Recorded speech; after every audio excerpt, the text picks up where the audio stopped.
welcome back. I'm so excited to see you.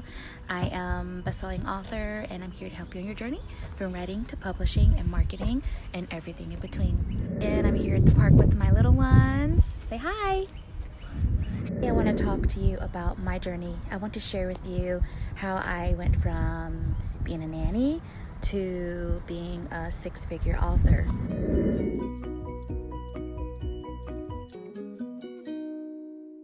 That's not easy for me to admit because I do not like talking about money and I don't really like the attention that comes around it and it comes with it. And I don't even really like talking about success that much, but that's what I'm here for. I'm here to teach you how to reach your dreams, to dream way bigger than you ever imagined, because I personally never imagined that I would actually make money from my books until I get like a movie deal or a show. Here we are. Big topic, heavy topic for me. And I'm a little nervous because I kind of like to keep things secret. But anyway, let's just get into it. Let's start at the beginning.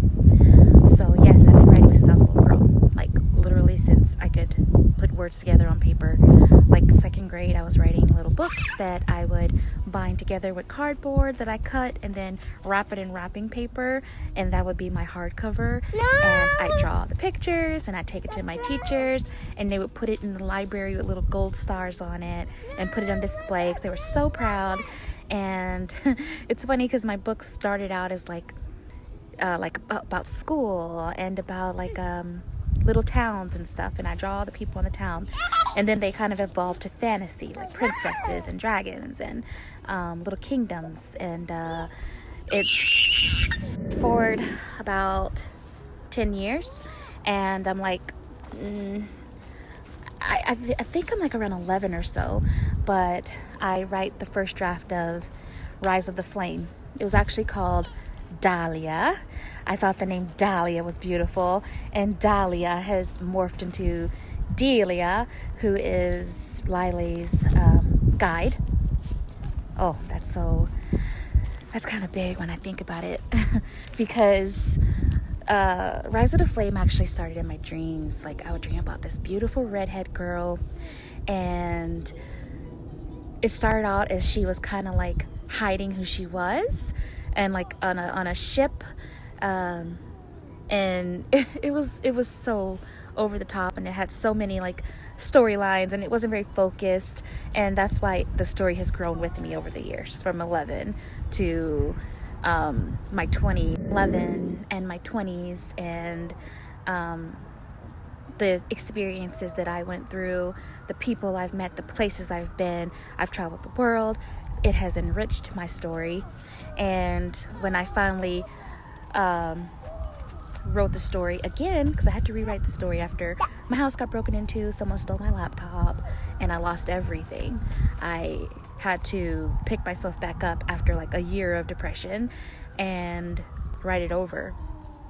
And writing it over was so therapeutic and amazing because I got to add all of those little intricacies that I dealt with as a child, as a teenager, as a woman, and it made the story so much better. Let's fast forward again to my 20s. I actually was in like a bad car accident, and it was like around New Year's, and like the next day I tried to go to work, and turns out I had like a concussion, and I got really sick, and I had to go to the hospital, and they told me to just stay in a dark room, don't read, don't write, don't get on a computer. So for like a few months I couldn't do anything.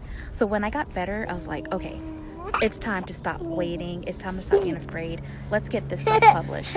So that's when I decided to look for an agent and a publisher and still self-publish the Chronicles of Koa at the same time. So I did that in 2013, and it did well in my eyes. I mean, it wasn't making me a lot of money, but it was selling books, and I was like, hey, that's great, this is what I wanted. And I slowly built a fan base. Slowly built a fan base and readers and a name for myself. And I just kept producing. It was kind of slow in the beginning because I was just putting out like one or two a year, and then it kind of ramped up around 2015. I started doing joining like multi-author worlds. I did one with Scarlet Dawn. It was the Woodland Creek, and I did like the club and the Skeleton Key. So I did those, and then I was doing like box sets and trying to basically broaden my horizon and make more fans and widen my platform, and it worked. But the thing that changed was in 2017. I started writing to market inadvertently. I didn't realize that's what I was doing. I started writing books. I didn't start writing books for dragons. I had already been writing books for dragons, but I was keeping it as a secret. Like, there's a dragon in here, but I'm not going to tell anyone. They're going to have to discover it, and it's going to be a huge twist. And now I'm like, no, let's let them know right away. There's dragons in here, because dragons are hot, and I think they'll always be hot. Everyone is kind of intrigued by the concept of dragons. Like, we want to believe they're real, and there's some evidence that supports there might be. There's a lot of people who think it's crazy, but we really don't know. But we want to believe. We want to believe in mermaids. We want to believe in fairies, and those are the kind of things that resonate with readers. They want to be taken to another place. So, writing about certain things might resonate stronger with people, and then it just gains traction. And sometimes it may seem like luck. I feel like it kind of felt like luck to me, but it wasn't all luck. I had been putting myself in the path of luck.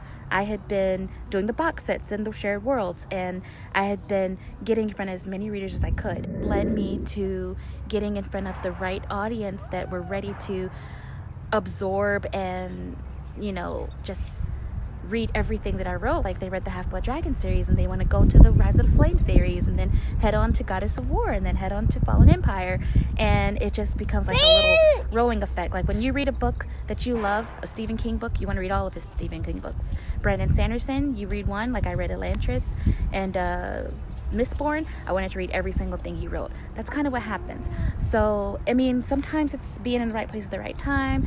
Most of the time it's doing the hard work, and, sometimes it's just luck.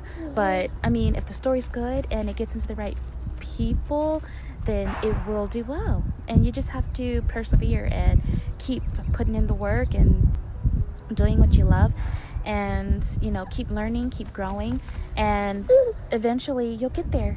Right now I'm going to tell you a little secret. I'm going to share with you something that I basically just really realized what happened, and it's really funny. Sometimes the things that you put less focus on will become the thing that will change everything. A little deeper into that. When I wrote Half-Blood Dragon, I wrote it to fit the mold of this pre-made I bought. A pre-made book cover, yes.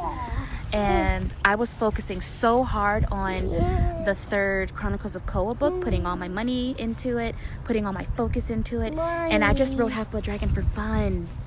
And bam, that's the one that changed nearly my life. So think about that, and think about, there were lots of mistakes, but I learned from those mistakes, and I applied them in ways that helped me grow. You should always be growing. So if you're not growing, then what's the point? Like, you should always be aspiring for more. And let me just tell you that the money is great, but it's not everything, because the money can come in as fast as you want it, but it could also leave as fast before you can blink. So many things are changing. Kindle Unlimited's changing, the way wide distribution is changing, bookstores are shutting down. But don't let that discourage you. There's readers all over the world, and they are always going to be ready for more books. So that's just a little quick thing I wanted to add to this video. About what you love, and think about what you think will fit into what readers are really interested in. And I hope this helps you. It's just a condensed version of my story, but it hit all the major points, and I hope it helps you. If it did, let me know. If you have any questions, let me know, and I'll see you guys next time.